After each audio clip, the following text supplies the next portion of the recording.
Philippe. Écoute, je suis content de te revoir un an après. J'ai une question à te poser. Comment vas-tu? Très bien, merci Tant beaucoup. mieux, j'ai vu que plus de 30% de nos collègues étaient en difficulté. Qu'est-ce que tu penses de ça, toi? Ça m'inquiète beaucoup et je trouve que c'est un chiffre qui est très élevé et je suis vraiment très inquiet par rapport à ça. Ouais. Tu es inquiet en tant que président du CGO? C'est ça, je pense qu'en tant que président du CGO, il faut vraiment qu'on prenne en charge ce problème-là, qu'on essaie de trouver des solutions pour les jeunes.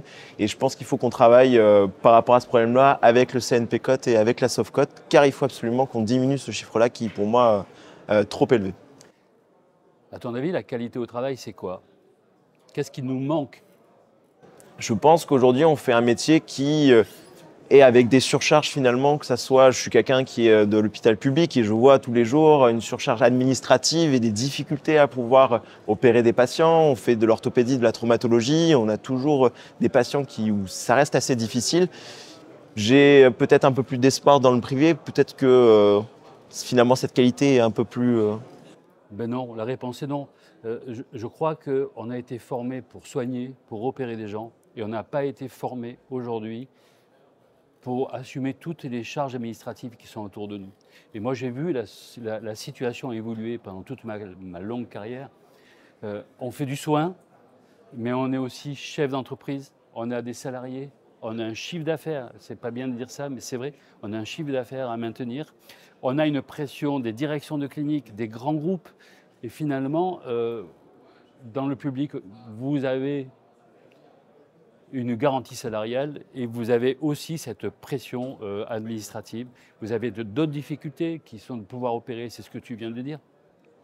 Mais je crois malheureusement qu'il va falloir faire avec et il va falloir apprendre à vivre avec ces nouvelles contraintes. Et le rôle du CNP, ça va être de nous accompagner, de vous accompagner pour justement essayer de mieux affronter ces difficultés. Et il faudrait qu'on soit formé pour ça. Non, bien évidemment. Et je pense aussi, c'est vrai que c'est un travail qu'on a déjà commencé à faire avec le CNP-Cote et c'est de trouver finalement des solutions pour voir à partir de quel moment on va se retrouver en difficulté et peut-être essayer de voir quelques pistes pour... Oui. Alors ça, c'est le diagnostic, mais il y a aussi la prévention. Et la prévention, c'est de savoir se réserver des espaces pour ça, pour soi. C'est de savoir cloisonner, séparer sa vie privée, sa vie professionnelle, même si ce n'est pas facile. Mais je crois que c'est très important pour garder son équilibre. On travaille beaucoup, c'est normal. Mais on doit pouvoir travailler dans de bonnes conditions et dans la sérénité. Et ça va être le rôle du CNP d'essayer d'améliorer tout ça.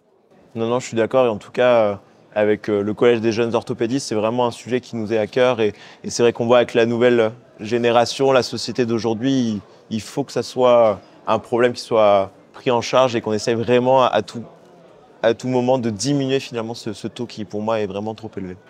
Mais enfin, bon, on a quand même un beau métier, non? Oui, on a un beau métier, on est content, on fait quand même, on sauve des vies, on répare des appareils locomoteurs. Après, oui, il y a de nouvelles contraintes et il faudra s'adapter. Merci beaucoup en tout cas pour cet échange. Avec plaisir. Oui. À l'année prochaine. Oui, à l'année prochaine.